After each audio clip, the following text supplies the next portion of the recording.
하나님만이 우리의 상급이심을 믿습니다. 어제와 오늘 사이에 서울에서는 참담한 사고가 벌어져 안타까운 마음을 금할 길이 없습니다. 서울시 이태원에서 할로윈 축제를 참석하기 위하여 수십만의 인파가 모였다가 그만 사람들이 넘어지는 바람에 압사사고가 일어난 것이죠. 앞에 가는 사람들이 넘어지고 깔리면서 뒤에는 소리가 들리지 않아 계속 밀려들었고 5겹 6으로 겹쳐져 쓰러지게 된 것입니다. 몸의 충격과 산소 부족 등으로 많은 젊은이들이 심정지, 호흡이 정지되게 되었는데 아침에 뉴스를 보니까 사망자가 제가 확인한 것만 해도 149명이었습니다. 새벽에 오늘 일찌감치 일어나 기도하고 잠시 신문을 열어보니 너무나 안타까운 소식에 한동안 마음을 잡기가 어려웠습니다. 불과 10년 전만 해도요, 한국에서는 생소했던 문화였는데 이제는 문화 저변으로 파고들어 있다가 어느덧 걷잡을 수 없는 사태까지 이르게 된 것을 보니 참 참담하기 그지없었습니다. 사고 현장 구조 인력이 출동하였는데도 그 시간까지 옆에서 춤추고 노는 사람들도 있었다고 해요. 일이 일어난 뒤에 1시간이나 지나서 그때서야 음악이 비로소 꺼졌다고 하니까 축제에 들뜬 그 분위기와 그 마음들이 무섭기까지 하였습니다. 아직 꽃피우지 못한 이 젊은이들의 죽음을 이 시간에 오늘 하루 애도하면서요, 우리 시대와 이 땅의 문화를 위하여 그리고 우리 믿음의 자녀들의 안전을 위하여 또 특별히 기도하게 되는 아침입니다. 여러분도 오늘 굉장히 큰일이 일어났으니 하나님 앞에 기도하면서 이런 비극들이 우리 땅에서 발생하지 않도록 하나님 내게 어떤 뜻을 전달해 주시나이까라고 기도하며 하나님 앞에 설 수 있는 그런 하루가 되기를 바랍니다. 오늘 이렇게 할로윈데이 얘기했는데요. 사실 설교는 원래 할로윈데이로 시작하려고 했습니다. 왜냐하면 10월 31일 이 할로윈데이 때 우리가 꼭 기억해야 될 절기가 또 있기 때문에 그렇습니다. 그것은 바로 종교개혁 기념일입니다. 종교개혁 기념일. 할로윈데이는 원래 10월 30일로서 연원이 깊습니다. 중세 로마 카톨릭은 성인들을 숭배하는 관습이 있었죠. 그래서 11월 1일이면 모든 성인들을 기념하는 축일, 축제를 열고 이날을 할로우 마스다 이렇게 얘기했습니다. 크리스마스가 아니라 할로우마스, 성인들의 날이다. 영어로는 그래서 All Saints Day 이렇게 얘기합니다. 바로 이 모든 성인을 기리는 대축일을 기리기 전날인 그 전야, 그것을 바로 할로윈 데이다 이렇게 얘기하는 것이죠. 그때 당시에는요, 이 모든 성인을 기리는 대축일을 기리는 전날이 되면요, 중세에는 순례자들이 열을 지어서 교회들을 방문하였습니다. 특별히 어떤 교회냐면 성인들의 유골이나 성물이 안치되어 있는 교회를 방문합니다. 그러면 유골 곁을 순례객들이 지나가면서 경배하고 또 그것을 만지는 풍습이 있었는데요. 왜 그러냐면 그 당시 성인들은 그들의 삶을 충분히 감당하고도 남을 잉여 공로가 있다고 믿었기 때문에 그렇습니다. 그래서 이들의 잉여 공로의 덕을 보기 위하여 이렇게 만성절이나 기타 절기가 되면 성인들의 유골이나 성물을 숭배하게 되는 것이죠. 이를 통하여 사람들은 애군이나 저주를 막아보려 하였고 이를 위한 값을 지불하기를 아깝지 아니하여 했으며 이 순례객들을 위한 전문 여행사까지도 펼쳐졌다고 합니다. 그러니 중세교회는 이미 기독교와 성인 숭배 그리고 이교주의가 혼합이 되어 영적인 상태는 어둡기 그지 없었던 것이죠. 바로 이런 분위기 속에서 그 당시 교황 레오 10세는 성 베드로 성당을 개축하려 했습니다. 그리고 그 옆에 있는 시스티나 성당에 여러분 잘 아시는 화가 미켈란젤로를 고용하여서 불후의 명화를 천장에 그려놓게 하였던 것이죠. 문제는 재정이었습니다. 교황은 성전을 개축하고 예술적으로 꾸밀 돈이 모자랐기 때문에 한 가지 계략을 쓰는데요. 그것은 알버트라고 하는 주교, 교구를 맡고 있는 그 당시 신부를 주교라고 했는데 이 주교에게 편법으로 세 번째 영지, 그러니까 세 번째 교구를 허락해 줍니다. 원래 당시 법에 의하면 교구는 최대 주교는 2개의 교구만 얻을 수 있었습니다. 그러나 당장 돈이 급했던 교황은 주교에게 새로운 하나의 영지를 허락해 주면서 당시 1만 두카시라고 하는 엄청난 막대한 금화, 정확한 액수는 모르지만 막대한 금화를 이제 공급받게 됩니다. 일종의 성직 매매를 한 것이죠. 알버트는 땅은 좀 있었지만 그만한 현금이 없었기 때문에 현금을 급히 마련하려고 하였습니다. 이를 위하여 발행한 것이 그 유명한 면죄부라고 하는 것이죠. 면죄부. 이것을 돈을 주고 사게 되면 연옥에 있는 가족이나 연옥에 있는 가까운 사람이 이 면죄부의 동전의 소리가 딸랑하게 될 때 영혼이 자유를 잊고 빠져나가게 된다. 그런 논리로 면죄부를 팔았고 요한 테첼이라고 말 잘하는 사제 신부를 고용하여서 면죄부 장사를 하기에 이르렀던 것이죠. 자, 여러분, 사태가 이쯤 되면은 일이 잘못돼도 한참 잘못된 것 아니겠습니까?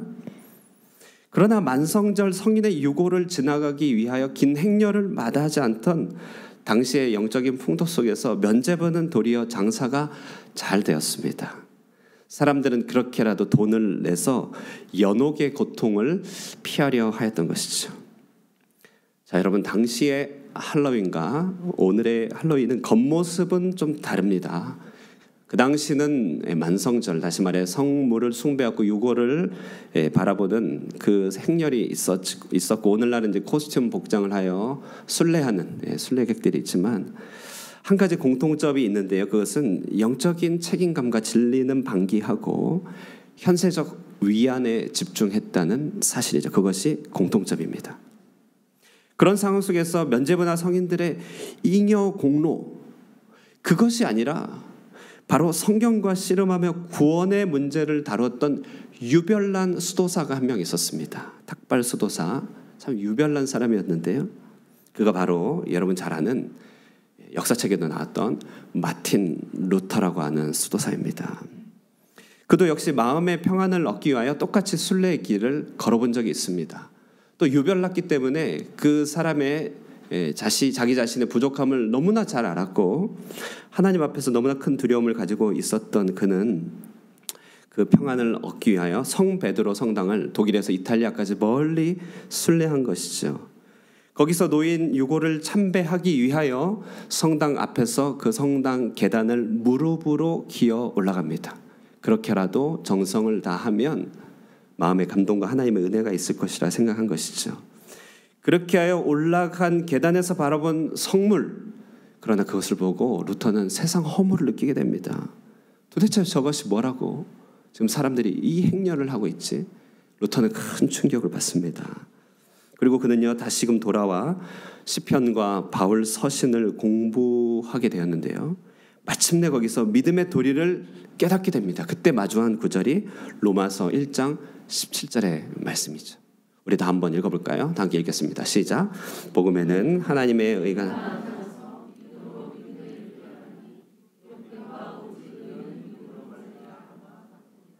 루터는 저 구절을 보면서 어느 날 불현듯 깨닫게 됩니다. 저기 본문에 나타난 하나님의 의, 루터는 일평생 그 하나님의 의라고 하는 1장 17절의 말씀에 나오는 그 하나님의 의 때문에 괴롭힘을 많이 당했어요. 자신을 벌하고 자신에게 가차없고 자신을 추궁하는 그 하나님의 의가 두렵고 싫었습니다. 루터는 심지어 그런 의로우신 하나님을 증오하고 은밀하게 화를 냈다고까지 얘기했습니다. 그러다가 그는 성경을 읽다가 마침내 저 하나님의 의라고 하는 것은 다시 말해 자비하신 하나님이 믿음으로 서 있는 사람들에게 베풀어 주시는 선물로서의 의라는 사실을 깨닫게 됩니다. 다시 말해 우리가 적극적으로 쌓아가는 의가 아니라 하나님께로부터 받게 되는 그런 의, 수동적인 차원에서 의라는 사실을 깨닫게 됩니다. 그때 루터는 말하기를 나는 완전히 다시 태어나 열린 문을 통해 천국으로 들어간 기분이 들었다. 하나님의 의를 성경적으로 발견하자 그는 마음에 큰 평안이 임한 것이죠. 이전에 그토록 증오했던 하나님의 의라는 단어를 이제는 그 증오의 크기만큼이나 사랑으로 찬미하게 되었다. 이 말이 실로 내게는 천국문이 되었다. 그는 성경에 나와 있는 진리를 정말 깨닫게 된 것입니다. 사람들이 만성절 순례를 통해 얻으려고 했던 그 위안이 성인의 유골이나 다른 어떤 곳에 있었던 것이 아니라 믿음으로 우리를 의롭게 하시는 하나님의 의에 있다는 것을 그는 확실하게 붙잡게 된 것이죠. 그리고 나서 그는 기쁨 가운데 주변을 둘러보니 자신의 교구민들, 자신의 교구의 사람들조차도 돈을 주고 면죄부를 사드리기 시작한 것입니다. 그는 그래서 그의 말로 침묵할 수가 없었다. 그러므로 그는 그 당시에 잘못된 심령과 성경의 이치를 조목조목 대조해 가면서 여러분 총 95개가 되는 반박글을 썼는데요. 이 한 장의 문서가 역사의 길이 남을 뭐가 되죠? 95개조 반박문이 되는 것입니다. 그는 망치와 못을 들고 그가 속하였던 비텐베르크 성당 입구에 가서 반박문을 걸어놓습니다. 그리고 이날이 바로 만성절 전야제였던 할로윈 데이였어요. 1517년 10월 31일 이날을 역사는 중세가 저물고 중세의 황혼이 깃들고 근대가 열려진 시작점으로 바라봅니다. 이때부터 루터의 저작들은 이제 활자를 통해요. 오랜만에 한번 들려드릴게요. 구텐베르크 활자를 통하여 유럽 전역으로 퍼져가게 됩니다. 사람들은 마음에 불이 일어났습니다. 이성이 깨어나기 시작했어요. 이날로부터 일어난 모든 개혁의 불꽃을 이름하여 종교개혁이라고 부르는 것이죠. 이 일 이후로 수많은 사람들이 개혁에 참여했습니다. 한 정신이 유럽 사회를 강타했습니다. 교황은 루터를 파문하며 포도원을 허무는 멧돼지라고 이렇게 저주하였는데요. 루터도 교황을 적그리스도라고 부르면서 대응했습니다. 결국 그는 보름스 회의라고 하는 곳에 소환을 당하게 됐죠. 그때 그는 집을 나서면서 저 보름스 회의에 기왓장처럼 빽빽한 마귀가 있다 할지라도 나는 가겠다 그렇게 하고 갑니다. 그곳에서 그는 그의 책을 불태우고 이전의 주장을 철회할 것을 요구받는데 그때 그가 이런 말을 하는 것이에요. 저는 교황이나 공의회만을 신뢰하지 않습니다. 그들이 종종 오류를 저지르기 때문입니다. 그래서 성경의 증거나 분명한 이성을 통해 납득할 수 없으면 저는 제가 인용한 성경에 속박되어 있습니다. 제 양심은 하나님의 말씀의 포로입니다. 저는 어떤 말도 취소할 수가 없으며 그렇게 하지도 않을 것입니다. 여기 제가 서 있습니다. 이제 다른 방법은 없습니다. 하나님 저를 도우소서. 루터는 물론 독일어로 이 말을 했겠죠. 독일어로. 제가 연습을 좀 했습니다. 독일어로요. 잘 참고 들으십시오. 보름스 회의장이라 생각하고 나는 히어 슈테 난 여기 서 있습니다. Ich kann nicht anders. 아무것도 할 수 없습니다. Gott helfe mir. 나를 도우소서. 나름 진지합니다. 루터가 독일어로 그렇게 했다는 것이죠. 몇 분이 소름이 돋았는지 팔을 쓰다보셨는데 이날 이후로 당시 사람들은 소명이라고 하는 단어를 원래는 종교적인 것, 수도사, 사제, 수녀에게만 그렇게 적용하였다가 이제부터는 이 소명이라고 하는 라틴어 보카치오, 영어로는 보케이션이죠. 이것을 모든 직업과 다양한 역할에 적용하기 시작했습니다. 남편, 자식, 아내 이 모든 일들도 다 소명이라고 루터는 가르쳤습니다. 농부도 소명이요 광부도 소명이며 석공이 되는 것조차도 성직자가 되는 것만큼의 소명이었다고 합니다. 삶 전체를 하나님의 영광을 위하여 살 수 있어야 한다. 훗날의 어느 독일의 음악가는요 이런 루터의 가르침에 동의합니다. 그래서 그는 종교적인 음악뿐만 아니라 종교적이지 않은 음악도 작곡하면서 그는 서명을 남기는데 이렇게 종종 남겼다고 합니다. JSB, SDG. 저 JSB는 바로 요한 세바스찬 바흐의 약자입니다. 그리고 그는 SDG라고 옆에 썼는데요. 솔리 데오 글로리아, 오직 하나님께 영광이다. 이렇게 한 것이죠. 비텐베르크 성당에서 시작된 새로운 정신은 사람들의 모든 일상까지도 바꾸어 삶을 하나님께 영광을 올려드리는 만인 제사장적인 삶을 살게 하는 원동력이 되었던 것이죠. 자, 여러분, 오늘 종교개혁입니다. 한때 종교개혁의 기념일이죠. 한때 일어났던 종교개혁이 우리한테 무슨 의미가 있습니까? 오늘 저는요, 오늘 이 종교개혁 기념일의 설교를 통하여 그 당시에 하나님께서 불러일으켜 주셨던 그 개혁의 불꽃이 오늘날 우리에게도 유효하며 필요함을 말씀드리고자 합니다. 여러분, 종교는 모든 것의 시작이고 근원인 것이죠. 사람들은 겉으로 보이는 종교인이든 그렇지 않든 다 종교적입니다. 사람들이, 여러분이 갈망하는 그것이 종교이죠. 여러분이 쉼을 너무나 갈망합니까? 안식의 종교일 수 있죠. 물질을 너무 갈망합니까? 물질이 여러분의 종교가 될 수 있습니다. 그러므로 사람이 교회는 안 다닐 수는 있어도 종교에서는 벗어날 수는 없는 것입니다. 그리고 자신의 마음의 중심에 있는 그 종교는 반드시 그 종교의 열매를 맺게 마련인 것이죠. 그러므로 겉으로 드러나는 종교는 빙산의 일각일 뿐입니다. 다 자기 내면의 종교, 다 자기 내면의 그 종교가 진짜 종교인 것이죠. 종교개혁은 바로 그 내면의 종교를 개혁시켜 성경으로 돌아가게 한 일대상권입니다. 세상은 점점 더 떠들썩하게 헬로윈을 기념하는 시대 속에서 우리는 나무 망치를 들고 비텐베르크 성당에 성경의 논제를 걸어 올린 그 망치 소리를 우리가 다시금 기억하길 바라는 것이죠. 여러분, 해마다 이날이 되면요, 이쯤이 되면 길거리에 호박과 박쥐들이 보이기 시작할 것입니다. 그때가 되면 여러분 기억하십시오. 그때는 우리를 더욱더 내면의 종교를 물어봐야 될 때라는 것이죠. 내 내면의 종교는 정말 성경적인가? 내 내면의 종교는 정말 생명력이 있는가? 우리 자녀들의 마음에는 어떤 종교가 심겨지고 있는지를 더욱더 물어볼 만한 계절이 바로 이때인 것입니다. 이렇게 종교개혁 기념주의를 맞이해서요, 오늘은 그 개혁을 이끌었던 가장 중심적인 교훈 몇 가지를 기억해 볼까 합니다. 하나님께서 불러일으키신 그 종교의 개혁, 그 원리는 무엇인가? 첫 번째는 바로 오직 성경, 솔라 스크립투라라고 부르는 오직 성경입니다. 당시에는요, 성경을 아무나 읽을 수는 없었습니다. 교황이 허락한 성직자들 외에는 성경을 읽을 수는 없었던 것이죠.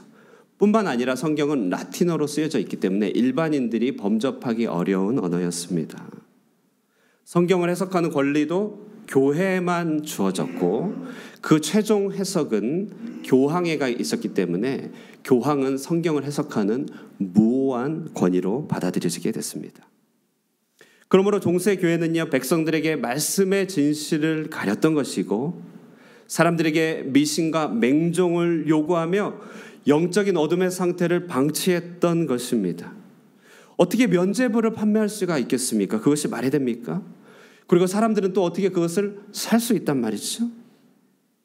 그러나 여러분, 오늘날의 이 시대를 먼 훗날 바라보게 된다면 어떻게 이런 일이 가능할 것인가 라고 되묻지 않겠습니까?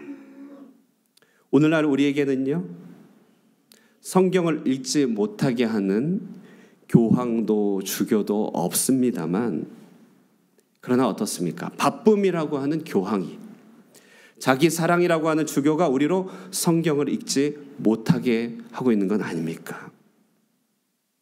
하루에 정말 한 시간을 내어 그 시간을 내서 성경을 읽기에 봐야 할 것들이 너무나 많은 시대이죠. 우리는 인생 잘 모르겠지만 바쁘게 살다 보면 어떻게 잘 되지 않을까라는 행동주의라고 하는 면죄부를 사들이고 있는지도 모르겠습니다. 그러나 여러분, 중세의 미몽, 중세의 어리석음, 어둠을 깨어나게 한 것은 바로 이 강령, 오직 성경으로라는 한 가지 강령이었습니다. 마음에 성경이 붙들려 있다면, 교황의 교서도 두렵지 않다는 것이죠. 여러분, 그렇습니다. 오늘날도요, 정말 그렇죠. 우리의 이 시대, 우리의 한 영혼을 흔들어 깨울 수 있는 유일한 원천이 뭐가 있겠습니까? 우리의 많은 쉼이, 우리의 많은 여력이, 우리의 많은 재물들이 우리의 영혼을 깨울 수 있겠습니까? 무지와 탐욕과 혼탁함 가운데 살고 있는 우리를 살리는 방법이 무엇이 있겠습니까? 그것은 유일한 길 오직 하나님의 말씀밖에 없는 것입니다. 성경의 물줄기가 우리 가운데 흘러야 우리의 내면의 종교는 변화를 입게 됩니다. 성경이 읽혀지고 성경이 이해되고 성경이 나눠져야 우리는 그때서야 비로소 구름기둥 불기둥으로 인도함을 받는 참으로 광야의 교회가 되는 것이죠. 가정의 교회, 우리 자녀들의 시간표에 성경을 위한 시간이 마련되어 있지 않는다면 분명 우리의 내면의 종교는 서서히 만성절 종교로 변화되고 있을 것입니다. 그 진행은 느린 것 같지만 어느 날 어느 순간에 우리 내면의 종교가 드러나게 될 때 그때는 이미 늦은 것 아니겠습니까? 올해 말 송구 영신 예배가 되면요, 저는 우리 교회에서 성경 일독 헌약식을 하려고 합니다. 성경 일독 헌약식. 기대되는 눈빛으로 바라봐 주셔서 감사합니다. 보통 우리 성경 말씀을 이렇게 뽑기, 사실 저도 굉장히 좋아합니다. 성경 말씀 뽑아서 나에게 지침이 되는 말씀을 들으니 은혜도 되고 감동도 되죠. 우와, 어떻게 내 삶을 이렇게 정확하게 맞추는 말씀을 뽑았지? 라고 생각하기도 합니다만, 여러분 정말 중요한 것은요, 성경을 위하여 헌신하는 것 아니겠습니까? 여러분 정말 우리 1년에 1독은 해야 되는 것이죠. 우리의 성경 읽기의 횟수가, 성경을 읽은 누적의 건수가 여러분 몇 독이나 하셨나요? 제가 부담을 드리는 것 같지만 오늘 종교개혁 기념주일이니 루터가 망치를 들고 비텐베크를 못 박았듯이 저도 여러분 못 한 번만 받겠습니다. 여러분 우리 신앙의 연수만큼은 성경을 읽어야 되는 것 아니겠습니까? 내 신앙의 성경 연수가 10년이면 성경도 10독을 읽는 것이죠. 그것이 합당한 것이죠. 종교개혁은 성경으로 돌아가는 일입니다.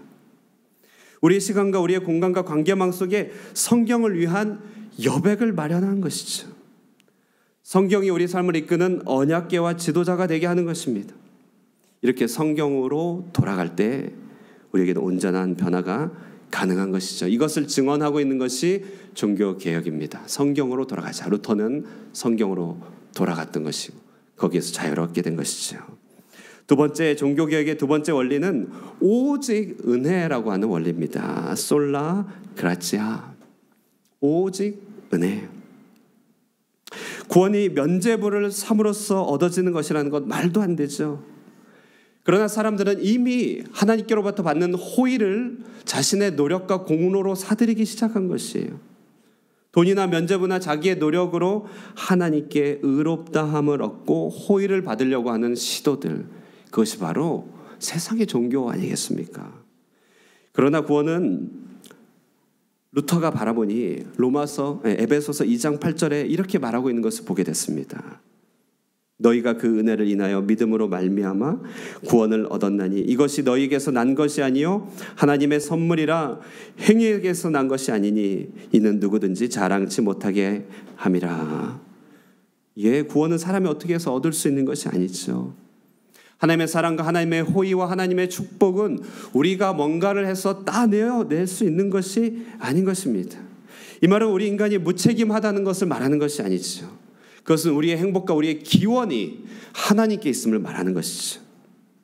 우리가 잘 되는 것들, 우리의 삶의 축복과 우리의 삶을 하나님께 선하게 인도하시는 모든 구성의 모든 출발은 나의 노력과 나의 시작이 아니라 하나님에서부터 말미암은 것이죠. 하나님께서 문을 열어주셔야, 하나님의 손가락을 들어주셔야 그때부터 우리를 향한 새로운 삶이 시작되는 것입니다. 어둠을 몰아내기 위한 가장 최선은 무엇일까요? 어둠을 청소기로 빨아들일 수 있겠습니까? 어둠을 걸레로 닦을 수 있겠습니까? 어둠을 없앨 수 있는 가장 유일한 방법, 그것은 바로 빛을 비추면 어둠은 순식간에 몰라가는 것이죠. 그런 의미에서 구원은 오직 빛 대신 하나님의 은혜에서만 시작하는 것이죠. 하나님은 우리에게 은혜를 주시라고 아들을 보내주셨죠.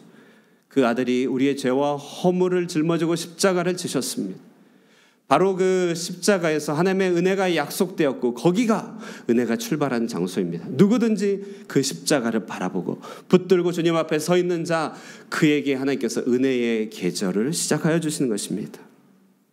질병의 치료나 위기에서 건진받는 일만 은혜가 필요한 것이 아닙니다. 우리의 일상, 우리의 미래, 마음과 생각의 모든 변화를 위해 우리에게는 은혜가 필요하죠. 하나님의 은혜를 알지 못하면 인생은 방종하게 되어 있는 것입니다. 하나님의 은혜를 알지 못하면 인간은 철저하게 율법주의에 빠져드는 것입니다. 그러나 은혜를 아는 자, 이 은혜는 나로부터 시작된 것이 아니기 때문에 내 인생의 모든 좋은 것들은 하나님의 은혜로 시작된 것을 내가 알기 때문에 나는 주님 앞에 감사하게 되고, 내 힘의 노력과 내 실력으로 얻는 것이 아니기 때문에 그는 진정한 겸손을 알게 되는 것이죠. 성경은 이처럼 우리에게 은혜의 세계가 있음을 가르쳐주며 오직 은혜에 잇대어 살아갈 때만 우리의 구원이 가능함을 가르쳐주고 있습니다. 종교개혁기념주의를 맞아 이처럼 오직 은혜로 살아가는 삶의 원리를 되새기시는 여러분 되시기를 축복합니다. 세 번째 종교개혁의 원리는요, 오직 믿음으로라고 하는 솔라 피데라고 하는 가르침입니다. 로마서 1장 17절에 루터가 제가 아까 말씀드렸습니다. 루터는요, 오직 의인은 믿음으로 말미암아 살리라 하는 이 말씀에 큰 충격을 받게 되죠. 루터도 역시 당시 수도원에서 돌을 닦는 수도사였습니다. 교회의 교훈대로 수많은 선행을 힘써 보았으나 마음의 평안을 얻지 못하여 그는 무릎 고행을 하였다고 말씀드렸습니다. 그는 수많은 노력들과 수많은 애씀과 완벽한 삶을 추구했지만 어디에서도 하나님과의 화평한 관계를 찾지 못하던 중 로마서 1장 17절에 의인은 믿음으로 살리라는 말씀을 통하여 구원의 진리를 깨닫고 비로소 확신과 기쁨을 얻게 됩니다. 하나님께서 우리에게 요구하시는 거 우리의 노력과 우리의 공로가 아닌 것이죠. 다만 우리 대신하여서 죽으신 그리스도 예수와 거기서 나타난 하나님의 은혜를 믿으라고 하는 것입니다. 믿으라 하는 것은 우리가 두 팔 벌리고 하나님께서 이루신 것을 받아들인다는 것을 말합니다. 십자가에서 죽게 하심으로 인류의 죄를 십자가에 대신 속죄하시고 죄에서 구원하여 영생을 주신 것을 나의 노력과 나의 지혜로 계산으로 얻어들이는 것이 아니라 주시는 것을 아멘하며 받아들일 뿐입니다. 주 예수를 믿으라. 그리하면 너와 내 집이 구원을 얻으리라. 주님은 우리에게 행하라, 주님은 우리에게 노력하라 말하지 않고 믿으라 말씀하셨습니다. 히브리서에서도 말을 하고 있는 것이죠. 11장 6절에 믿음이 없이는 하나님을 기쁘시게 하지 못한다. 그러므로 오직 믿음으로라고 하는 삶의 원리는요, 내가 하나님을 믿기도 하고 세상을 믿기도 하는 갈팡질팡하는 삶의 행동을 이제 차단하겠다는 것을 말합니다. 믿음으로 산다는 것은 이제 내가 아니라, 나의 노력이 아니라 믿음으로 하나님께서 나를 통하여 일하시도록 이제 나를 열어드리겠다는 것을 말합니다. 그러므로 믿음으로 산다는 것은 주께서 내게 원하시는 것들이 이루어지도록 이제 주님 앞에 내 삶을 드리는 것이죠. 주께서 내 삶을 통해서 일을 하실 수만 있다면 내가 믿음으로 무엇이라도 하는 것입니다. 내 삶을 통해 일하실 수만 있다면 그분이 내게 말씀을 읽으라 하면 말씀을 읽는 것이요, 기도하라고 하면 기도하는 것이요, 하나님께 헌신하라고 하면 헌신하는 것이죠. 왜냐하면 하나님께서 내 삶을 통하여 당신의 모습이 드러나도록 하기 위한 것입니다. 이것이 바로 믿음의 삶입니다. 그러므로 하나님께서는 때로 우리에게 이 진리를 깨우쳐 주시기 위하여 우리가 붙들고 있는 거짓 믿음의 근거를 흔드실 때가 있습니다. 너무나 사랑했던 일들이 외면당하기도 하고, 너무나 사랑했던 사람들이 나에게 등을 돌리기도 하는 것이죠. 내가 그토록 믿었던 나의 모든 자원들과 나의 자질들과 나의 모든 경험들이 아무것도 아닌 것처럼 느껴질 때도 있게 되는 것이죠. 우리에게 하나님을 믿는 삶을 가르쳐주기 위해서 그런 것입니다. 아나운서 최선규를 아십니까? 최선규요. 복음의 전함이라고 하는 선교단체에서 들어볼까라고 하는 유튜브 채널을 운영하는데요. 거기에 최선규라고 하는 아나운서가 간증을 하는 장면이 담겨 있습니다. 그는요, 본인과 본가 처가까지 불교 집안이었답니다. 심지어는 자기 집안에 절이 3개나 있을 정도로 철저하게 불교의 사람이었죠. 본인도 불교 학생회장을 중고등부와 대학교 때까지 10년 이상을 열심히 했으니 정말 대단한 불심이 깊은 사람이었습니다. 그는요, 하나님을 찾을 일도 예수님을 찾을 일도 전혀 없었다. 심지어 가족들이 절 사업을 하면서 부를 쌓기도 했다, 이렇게 얘기합니다. 그런데 그가 분명히 기억하는데요, 1993년 9월 23일이었습니다. 토요일 아침에 자기가 방송하고 있을 때 본인의 3살 먹은 딸이요, 2.5톤 트럭에 2번을 치이는 사고 발생. 앞바퀴 치고 뒷바퀴로 이렇게 치인 것이죠. 방송 중이라 전혀 알지 못하다가 방송을 끝나고 나와서 이야기를 들었을 때 그는 완전히 경황이 없었습니다. 소식을 듣고 병원으로 가는 길이 왜 그렇게 차가 많이 막히는지요. 그때 그는 자신도 모르게 입에서 튀어나오는 한 소리를 내지르는데요, 그때 그는 처음으로 하나님을 불렀답니다. 하나님, 3살밖에 안 되는 딸 혜원이를 살려주세요. 그 순간 그는 인생 가운데 첫 번째로 믿음으로 사는 길목에 들어선 것이죠. 그렇게 그는 믿음으로의 여정을 시작하게 된 것입니다. 그렇게 해서 도착한 병원에 가보니요, 이 아이는 흰 천으로 덮여 있었다고 합니다. 전성교 씨는요, 상황을 받아들일 수 없었습니다. 그리고 아이를 품에 안습니다. 그리고 하나님의 이름을 부르며 우리 딸을 살려달라고 그렇게 외치고 애원했죠. 근데 여러분, 웬일입니까? 누워있던 아이가, 품에 누워있던 아이가 캑캑 소리를 내더라는 것입니다. 그래서 이게 무슨 일인가 싶어서 입에 손을 넣어보니 이물질이 빠져나온 것이, 그것을 빼내었죠. 이물질이 기도를 막아 질식해 있었는지 실제적으로 숨이 멎었는지 아무도 모릅니다. 다만 흰 천에 쌓여있던 그 딸이요, 자신의 품 안에서 하나님을 부른 순간, 캑캑거리는 순간 그는요, 인생의 새로운 전기를 맞게 됩니다. 물론 그때부터 아이는 재활을 위하여 2년 동안의 힘겨운 병원 생활을 했지만, 근데 그분이 이때 표현하기를 하나님한테 모진 매를 맞았다, 이렇게 얘기를 하더라고요. 여러분, 웬 매입니까? 하나님께서 무슨 매를 드셨습니까? 저는 이분의 간증을 들으면서 정말 그런 것이 무슨 말이냐면, 사람은 처음부터 하나님을 믿으며 살도록 설계되었지만 믿음을 거부하고 살았던 그 시간들이 어떤 순간이 되면 떠오르게 된다는 것이죠. 그 시간을 회상하기를 그는 하나님을 향한 믿음을 거부하고 매를 번 시간이다, 이렇게 그는 자기 말로 고백한 것입니다. 여러분, 그러므로 믿음의 삶이란 건 우리가 모르는 삶이 아닙니다.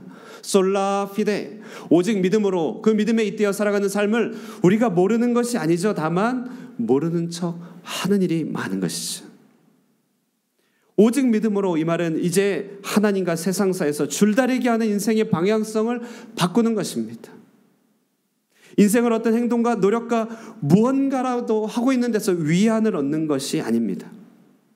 믿음의 삶은 이제 범사를 우리 하나님과 견주어 가는 것이죠. 하나님께서 나로 하여금, 하나님께서 내 삶을 통하여 일하실 수 있도록 내 삶을 믿음으로 내어드려 그분께서 이끄시는 대로 가는 것입니다. 중세말 세상은요, 온통 종교로 가득 차 있었습니다만 사실 믿음이 없었죠. 모든 것이 종교였지만 그들은 그들의 논리에 따라 살아갔을 뿐입니다. 그러므로 구원도 돈으로 구매한 것이고 종교는 외형만 화려하게 차린 것이죠. 여러분, 그렇습니다. 종교개혁은 바로 이런 시대 속에서 믿음으로 사는 능력을 회복시켜 주는 삶을 우리에게 허락해 준 것이죠. 우리도 이 시대 가운데 주님 앞에서 종교 생활을 할 수 있습니다만 진정으로 주께서 우리에게 원하신 것은 참된 믿음의 삶 아니겠습니까? 종교개혁의 이 원리는요, 범사를, 우리의 모든 순간을 하나님의 영광을 위하여 살도록 변화시켜 준 것입니다. 그러므로 종교인이나 신부나 성직자만이 아니라 여러분 모든 사람이 제사장이 된다는 사실을 믿음으로 보게 한 것이죠. 오늘 우리는 이 3가지 종교개혁의 원리를 기억합니다. 오직 성경으로, 오직 은혜로, 오직 믿음으로. 우리는 성경으로 돌아가야 되죠. 오직 은혜를 의지해야 합니다. 오직 믿음으로 살아가야 됩니다. 이것이 우리 내면의 종교를 참되고 살아있는 능력 있는 종교로 변화시켜 주는 것입니다. 오늘 종교개혁주의를 맞이해서요, 이렇게 오직 성경, 오직 은혜, 오직 믿음의 원리를 기억하며 우리의 속사람이 능력으로 강건해질 수 있게 되기를 주님의 이름으로 축원드립니다.